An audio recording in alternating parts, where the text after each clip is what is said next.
I literally applauded as the end credits rolled on Super Mario Odyssey. Super Mario Odyssey was always likely to be a pretty special video game. With Odyssey, Mario is back to reclaim his throne. The story is just as simple and charming as you'd expect from a Mario game, the music is delightful as you'd want it to be, and god damn is this game a shining beacon of color that pierces through the fog of the all-bleak, sepia-toned action games. You actually end up visiting a lot of large areas where you can really take in the vibrant visuals and the atmospheric music and this fucking avalanche of charm. Every kingdom has its own brochure, its own atmosphere, its own music, its own enemies to capture. Super Mario Odyssey has become my favorite 3D Mario game of all time. Yeah, I mean, I'm gonna just tell you I love this game very much. But I had so much fun with Mario Odyssey. I had a big smile on my face the entire time I was playing, and to be honest with you, I can't remember the last time a game made me so happy. Mario Odyssey is not at all what I expected, but I loved it anyway.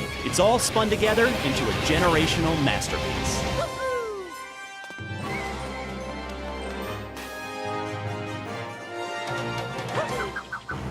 Super Mario Odyssey.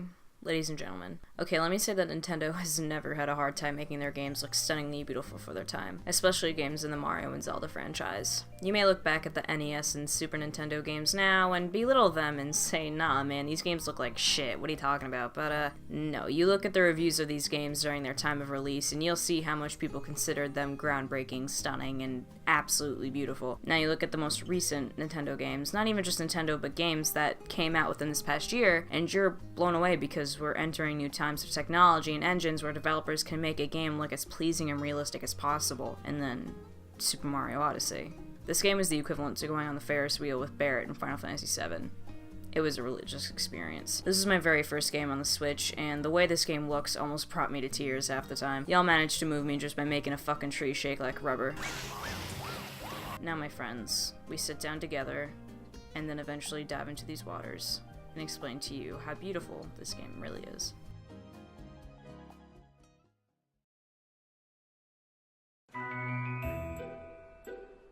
Modern day games don't have problems with these effects.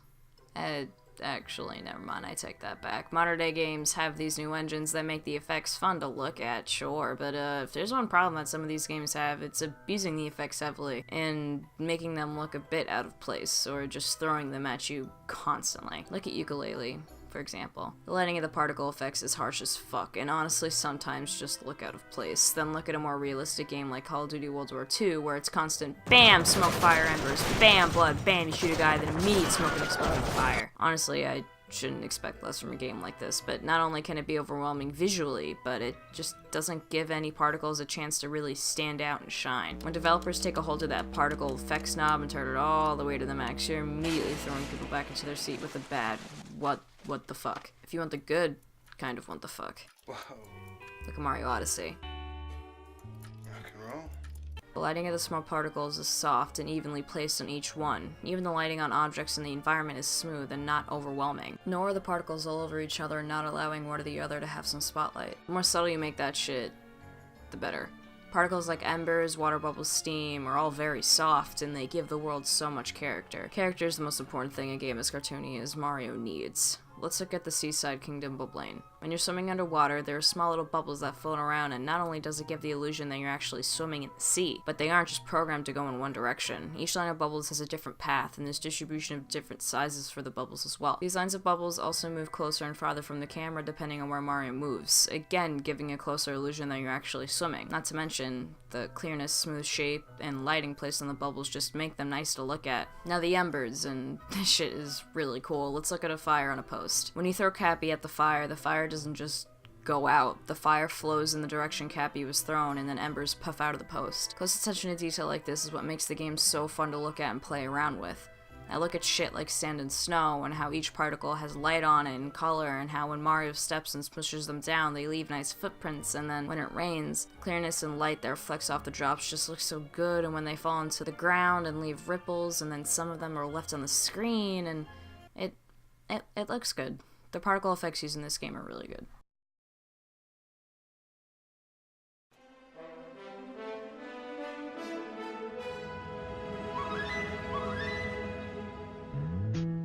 Color in Mario games has never been an issue. Even in its older days, the colors were fun and appropriate to the world they were expressing, and it only got better the more advanced the color palettes and the consoles got. Let's go through a retrospective of Nintendo consoles and their palettes, not including handhelds. The NES was limited to 25 colors on screen. The SNES was bumped up to 256 colors on screen. The Nintendo 64, GameCube, Wii U, and the Switch completely changed the game by supporting 16.8 million colors. The more advanced the hardware got for these consoles, the more freedom the developers were given to manipulate color in the Mario games. There's one thing that Odyssey did specifically that was really pleasing. Just like its predecessors on the Wii and GameCube, the world's palettes are beautiful. Comparing to said predecessors, which are Mario Sunshine, Galaxy 1 and 2, Odyssey gave each world a very different palette that defined them.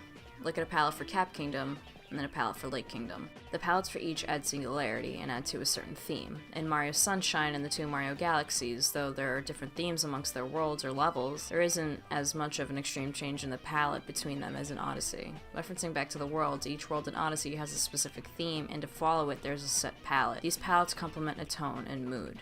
In the Snow Kingdom, for example, there's different tints and shades of whites and blues to convey a colder mood on the player. In the Luncheon Kingdom, the theme is cooking and heat, so the palette consists of different reds, oranges, and pinks to give the mood of warmth. Another thing to note on is that all colors in these palettes tend to fall under specific color categories. Cupellary colors, primary colors, tertiary colors, secondary colors, and analogous colors. Color theory is always a very important thing to hold on to when it comes to making a game, or really anything with color, because if you apply it correctly, whatever is created will be visually appealing, and in this case Odyssey applied it really well with the world's palettes. To give examples, the Wooded Kingdom and the Lost Kingdom consist of mainly secondary colors like orange and green, and then the Mushroom Kingdom has mostly the primary colors, which are yellow, blue, and red. Keeping this in mind, making the colors of characters or anything of importance stand out from the colors of the background don't make the player confused as to where they are or what they can act with. This applies to the color theory of complementary colors very well, like red against green or purple against yellow and vice versa, but also colors that contrast each other like black and white or any lighter color against the dark counterpart, and of course the other way around works too. Making a game where most of the level you're based in and the characters are different shades and tints of the same one or a couple of colors, and the only thing that defines an objective is a pointer is something that is played in a lot of games, and honestly, in terms of being able to tell where you are and what to do, it's kinda hard to play and visually gets bland really fast.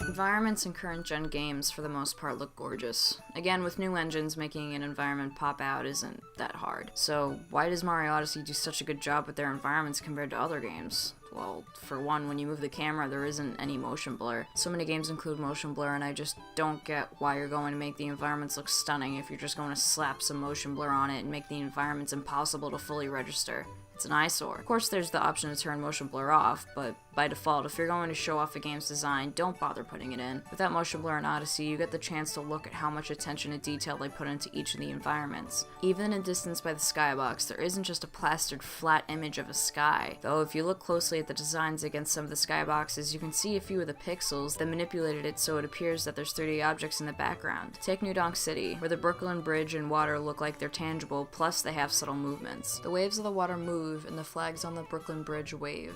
Also, disclaimer, they probably have a name for this bridge that has something to do with Donkey Kong, but I know this world was based off of New York City, so, sorry. To continue with the skybox detail, a couple of the worlds played around with light in the distance. In the Lost Kingdom, the skybox consists of silhouettes of trees. Not only that, but they have sun rays that shine through them. My man, my friend, my dude, listen to me. If this isn't the nicest shit you've seen in a skybox, then hear me out. The sun rays move depending on how you move the camera. You know what other skybox does this?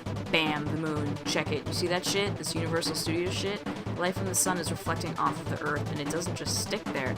No. The light actually gets smaller and larger depending on how you move the camera. Not to mention, in worlds where there's thick liquid, the lights and shadows distributed on it with the waves and ripples make the liquid look like you can touch it. Plus, if it's hot liquid, there are bubbles that form and pop, and oh my god, Nintendo, I love you, never change. You've made it big once again, baby. If there's one liquid that is detailed really nicely in this game, it's the water. There's ripples when you swim, of course, but these aren't just ordinary rubbery looking ripples. These are ripples that have clearness, that have light, and because they have light, they have slight rainbow color. And then when you dive under it, it has the bubbles, as I mentioned before, and the light that shines through that forms that weird webby imagery due to the waves above. That's how you make water look good, ladies and gentlemen. And the most important thing to note on how the water looks as good as it does, there isn't much light placed on it. It isn't overwhelmingly blue or clear. It tends to be set in a world where the palette makes it fit. And the most important thing about it, the water doesn't appear sharp, meaning it doesn't look too realistic or have have too much lighting. It's very soft, like most of the textures, particles, and colors used in this game. The texture isn't screaming at you to look at how much it stands out or how realistic it looks. I hate to attack this game again, but Ukulele, the water in this game looks good, but it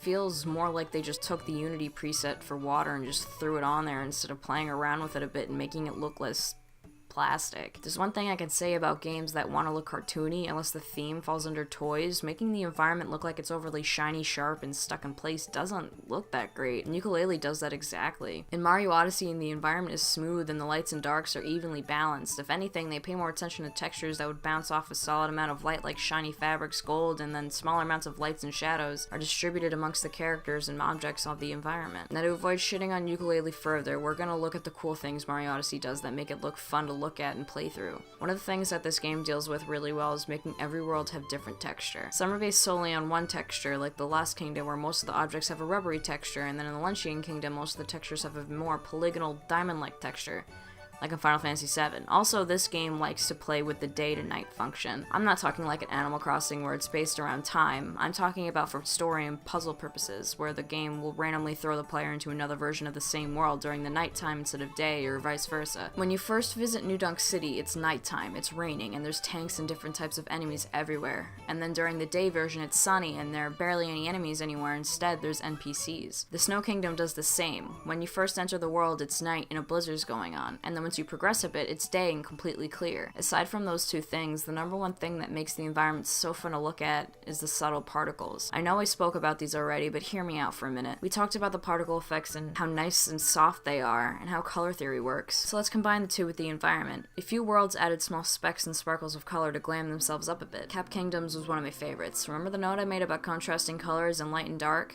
Cap Kingdom does that very subtly. The palette of this kingdom consists of mostly grays, whites, and blacks, but to add a bit of flavor to the mix, there are small sparkles that fly around that are brighter colors like red, green, and blue, adding to that contrast. Now in the Lake Kingdom, they do a very similar thing underwater. While underwater, the palette consists of different shades of blue and yellow, so there are small bright sparkles of white and very bright fish that are yellow, pink, and blue to make the world pop in color. When it comes to making a game and environment very colorful and fun to look at, this is how you hit the target perfectly. Now the very last thing I'm gonna note on with environment has to do with making the gameplay fun. Most if not all Mario games have secrets, but Odyssey specifically did one thing that made the secrets desirable, environment-wise. A lot of times while exploring a world, there is always something in the distance beckoning you, whether it be a power moon or coins or those weird floating islands, even just open spaces or ledges to climb on. Design-wise, for a more open world-esque game that has a lot of secrets, having things in the distance that are visible to the player are one of the best ways to pique curiosity and the need to explore the world.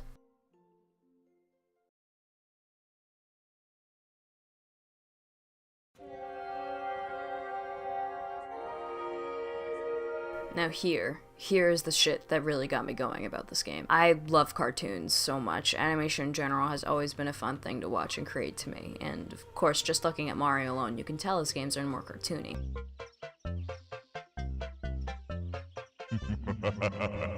And though you can argue that the game has the weird realistic models and areas to explore in, cartoons aren't what I'm talking about here. It's the animation and design of the characters. All the NPCs in this game have some of the nicest designs I've seen. They're not overdone, but simple. Perfect for a cartoony game. Some are really colorful, some are really bland, like the NPCs in New Donk, which are meant to just look like ordinary businessmen and women, so I can't really attack it. Each character has their own design, color, and animation. The very first thing I have to say that makes me love these NPCs so much is that they are all created to specifically fit into one world. Thus, their colors and overall design fit the palette of that world. Look at the Sand Kingdom. It's based more around Mexico, so the design of the world takes influence from the culture. The NPCs of this world applying the same influence are sugar skulls that have ponchos and maracas. Most of the Sand Kingdom consists of pinks and oranges, and to make the skulls fit into the palette, well, the skulls are either blue or green, and their ponchos are a mix of either blue, yellow, red, and white, or green, yellow, red, and white, fitting to the palette of the world. The colors of their skulls make them stand out a bit against the background too, applying that contrast and color theory. The Snow Kingdom is based on, well, snow, and within this kingdom there are big round white seals that are cozied up in fleece sweaters. Since most of the kingdom is white and blue, the seals are also white along with their sweaters, but they add red, blue, black, yellow, and a smidge of pink to the sweater to make them stand out more. If you took all the characters out and put them side by side, you could tell what world they belong to, adding to that theme of singularity amongst the worlds. Not only are their designs appropriate to their world and really fun, but their animation take the cake. Every character has their own animation. Referring back to the Sugar Skulls and Seals, the Sugar Skulls are very bouncy and excited characters, so their animations are them shaking their maracas, dancing, and their heads bouncing. Their heads bounce because they're skulls. They're not completely bound to their bodies, and they make that obvious by doing this. Not to mention, to make their designs pop, they have rotating flowers that are placed in their eye holes. For the Seals, since they're round and cozy, they don't move much, but they do have small little head bounces and shimmies to give them some type of movement. Practically everything in this game has animation to give it character, so it isn't completely static. Even the lanterns and flags in Bowser's Kingdom have animation. Since we're still on the topic of character animations,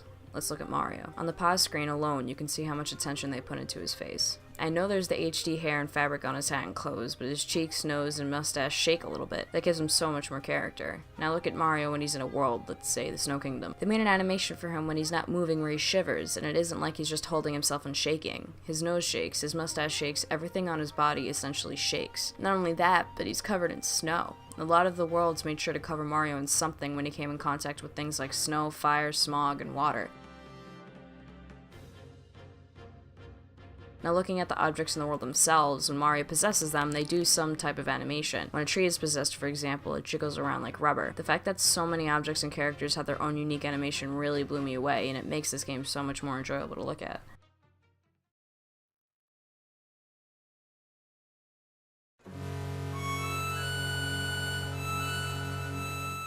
Let's be real here. We all watched the trailer for Odyssey not at all knowing what it is. Personally, I thought it was going to be a more family-friendly GTA or just some modern-day JRPG, but then Mario just popped out of the sewer. Then everyone simultaneously looked at each other and asked, what the fuck is this? This is a Mario game? Then they showed Mario walking around a new donk, furthering people's confusion as to how this game was going to be. And then the T-Rex with Cappy. Now, Nintendo, you're heading towards the Mario Brothers movie category of realistic. We got real Dinosaur Yoshi up in this bitch. But it turned out, though it still looked off, it kinda fit. I'm not sure if everyone agrees with me on this, but after walking around a new donk, everything kinda just looked pretty okay, but why? Well, let's take a moment to reference a few movies to compare. Who Framed Roger Rabbit, Looney Tunes Back in Action, and Space Jam. I wanted to reference Cool World 2 just to give it some of the spotlight, but that movie's literally just, here's a real actor and here's a cartoon. Don't relate the two at all. These movies played with the idea of, hey, what if cartoons and real people interacted? And sure, they did it well and it looked really fun, but in order to make them look like cartoons, their colors are more bright and they have more of a shiny look. But they did manage to fit them into the real world setting relatively well. And how did they do that?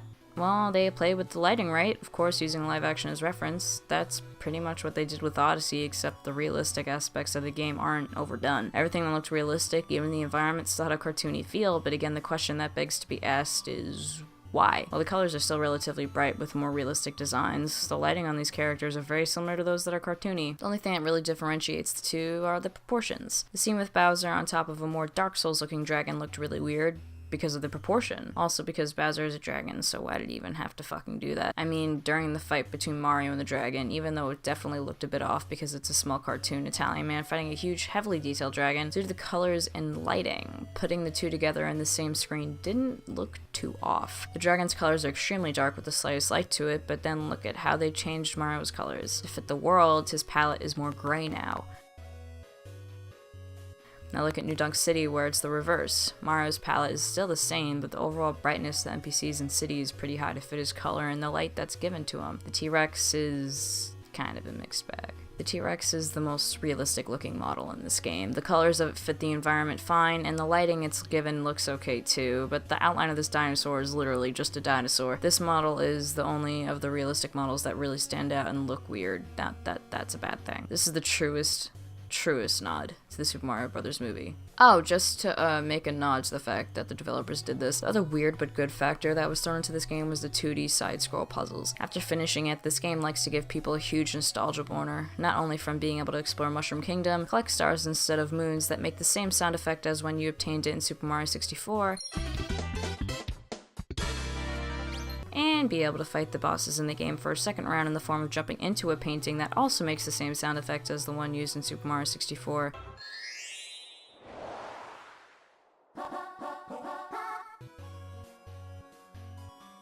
but there are pipes that jut out of walls and floors that when entered, Mario's changed from his 3D self to his 2D self. You're immediately blasted back to the very first NES Super Mario Bros. It's used a lot in every world in the game, and it's actually pretty cool. Plus, in certain areas when Mario is in the 2D plane, 3D objects will move over the plane, and it looks nice to see the contrast between the two, solely because it's showing a 3D plane coming in some sort of contact with the 2D plane. Overall, this game has impressed me and plenty of others, and dare I say it's the best Mario game I've played this far. And even after I play Galaxy, which I know will be a blast, I have a feeling Odyssey will still be up there.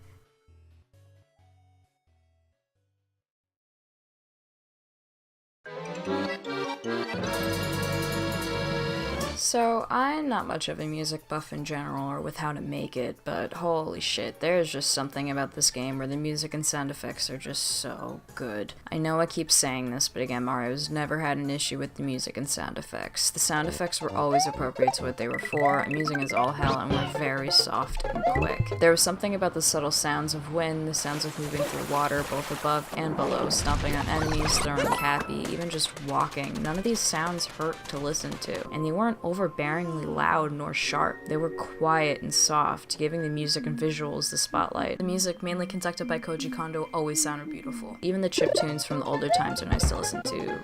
But listen, you thought Galaxy 1 and 2's soundtrack was good.